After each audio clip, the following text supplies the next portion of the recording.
نبی کریم صلی اللہ علیہ وآلہ وسلم کو اللہ نے یہ دونوں طریقے بتائے کفار کے لیے۔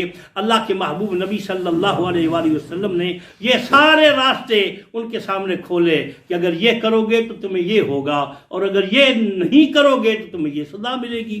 اب یہاں جو نیکی اور بدی ہے اس کا تصور پیش کیا جا رہا ہے۔ اللہ فرماتا ہے اولئک الذین کفروا بربہم، یہ لوگ وہ ہیں جنہوں نے اللہ کی توحید، اللہ کی قدرت، خدا کی شان کا انکار کر دیا ہے۔ یعنی وہ اللہ کو ایک ہوتا ہے، اللہ کو یہ اگر قرآن مجید دیکھے نا تو رب العالمین جل جلالہ نے کئی مقامات پہ یہ فرمایا ہے کہ کافر بھی اللہ کو مانتے تھے۔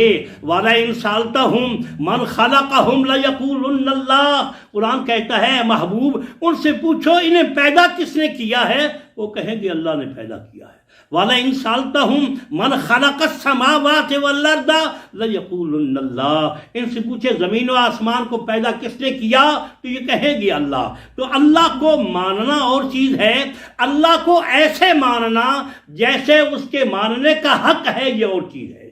جو صفات اللہ کی ہیں اگر وہ نہ مانی جائے تو پھر بندے کی توحید پکی اور درست نہیں، ایمان ٹھیک نہیں۔ اور اگر نبی کریم رؤوف الرحیم صلی اللہ علیہ وآلہ وسلم کی ذات و صفات کو بھی یوں نہ مانا جائے جیسے حضور کو ماننے کا حق ہے، یا حضور کی کسی صفت کا انکار کر دیا جائے تو اس انکار کا نتیجہ کیا ہوگا؟ وہ بندہ بھی مسلمان نہیں ہوگا۔ اللہ کو ایسے ماننا جیسے ماننے کا حق ہے، رسول اللہ کو ایسے ماننا جیسے رسول اللہ صلی اللہ علیہ وآلہ وسلم کے ماننے کا حق ہے۔ مثلا مرزئی ہے، وہ کہتے ہیں جی ہم نبی کریم صلی اللہ علیہ وآلہ وسلم کو اللہ کا رسول مانتے ہیں تو ہمیں پھر کافر کیوں کہتے ہو؟ ہم کہتے ہیں کہ تم نے مانا حضور کو ضرور ہے لیکن حضور کی ساری صفات کو نہیں مانا، جیسے حضور کو ماننا چاہیے تھا اس طرح تم نے حضور کو نہیں مانا، اس لیے جو بندہ حضور کی بھی ساری صفات کو نہ مانے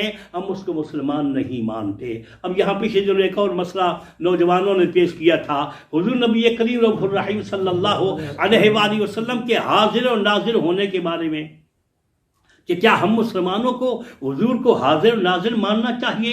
تو میں نے کہا جی حاضر و ناظر اس کی کوئی عربی بھی ہے قرآن میں یا حدیث میں؟ یعنی حاضر و ناظر اس کا کوئی عربی میں کوئی لفظ ہے ایسا استعمال ہوا قرآن مجید و فرقان؟ کہتے جی ہم نے تو کوئی نہیں سنا۔ تو میں نے کہا جی حاضر کا مطلب ہوتا ہے موجود، ناظر کا مطلب ہوتا ہے دیکھنے والا، یعنی جو بندہ موجود بھی ہے دیکھ بھی رہا ہے اس کو کہتے ہیں حاضر و ناظر۔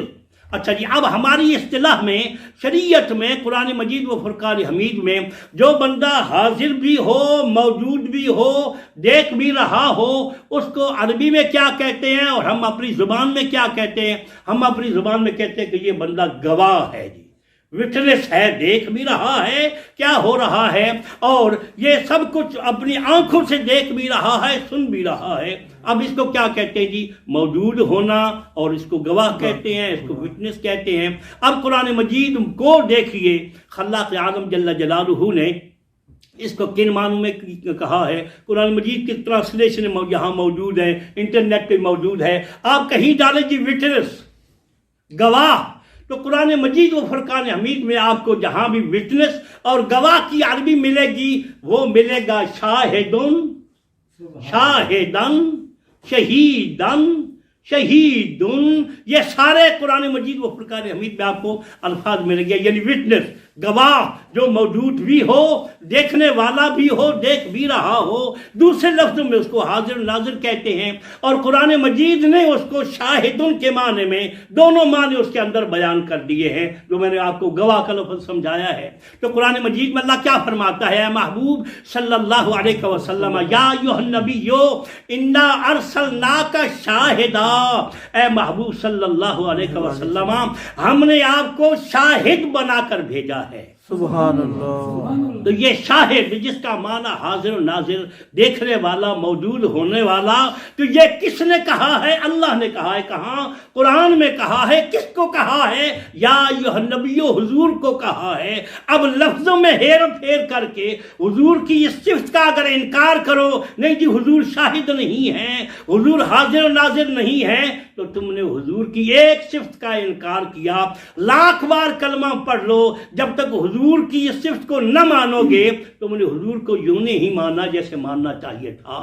جو شان اللہ نے حضور کو عطا فرمائی ہے، لہذا یہ ہمارے ایمان اور عقیدے کا حصہ ہے کہ ہم نبی کریم علیہ السلام کے حاضر و ناظر ہونے کا عقیدہ رکھیں. میں نے بڑا آسان سا آپ کو عرض کیا ہے، اس کا ترجمہ، اس کا مطلب کیا ہے قرآن مجید میں، تو اللہ نے اس کو شاہد فرمایا ہے، شہید فرمایا ہے. باقی اس کی تفصیل، اب یہ بے ایمانی ایک اور چکر یہ ہے، وہ کیا ہے جی کہ اللہ بھی حاضر و ناظر ہے تو تم ایسے ہی حضور کو بھی حاضر و ناظر مانتے ہو. یہ جو ہے نا ایسے ہی، یہ بے ایمانی ہے. اللہ کے بارے میں ہمارا عقیدہ یہ ہے، یا رسول اللہ، یا اللہ کے بارے میں ہمارا عقیدہ کیا ہے؟ لیسا کمثلہ شیء، اللہ کی کوئی ایگزامپل اور مثال اس کائنات میں نہیں ہے. اللہ کی مثال، اللہ کی مثل، اللہ جیسا ایسا جیسا کہ ہے، یہ کائنات میں کوئی نہیں. یہ ایمان ہے اور اللہ کے بارے میں عقیدہ ہے. لہذا ایسے ہی جیسے اللہ حاضر و ناظر ہے ایسے ہی حضور حاضر. تو یہ ہے شرک کہ ہم نے حضور کو اللہ جیسا بنا دیا، یہ شرک ہے. یہ اہل سنت کا عقیدہ نہیں ہے. اہل سنت کا عقیدہ یہ ہے اللہ شاہد و حاضر ناظر ہے خود، لیکن مصطفیٰ وہ ہیں جن کو اللہ نے شاہد و حاضر ناظر بنایا ہے. سبحان اللہ. یعنی یہ بات جو ہے نا اس کو سمجھنی ضروری ہے، جس کے لوگ بے ایمانی کر کے نا چکر دے کے تو سنیوں کو گمراہ کر دیتے ہیں. ہم حضور کو ایسے مانتے ہیں جیسے اللہ نے حضور کو شان عطا کی. اگر ایسا نہ مانا تو پھر مسلمان نہیں ہیں، کیونکہ اللہ کی توحید، اللہ کی ذات و صفات کو ماننا، رسول اللہ صلی اللہ علیہ وآلہ وسلم کی ذات و صفات کو ماننا، فرق صرف یہ ذہن میں رکھنا ہے اللہ کی ہر شے ذاتی اس کی اپنی ہے، مصطفیٰ کی ہر شے ذاتی نہیں، خدا کی دی ہوئی ہے. سبحان اللہ.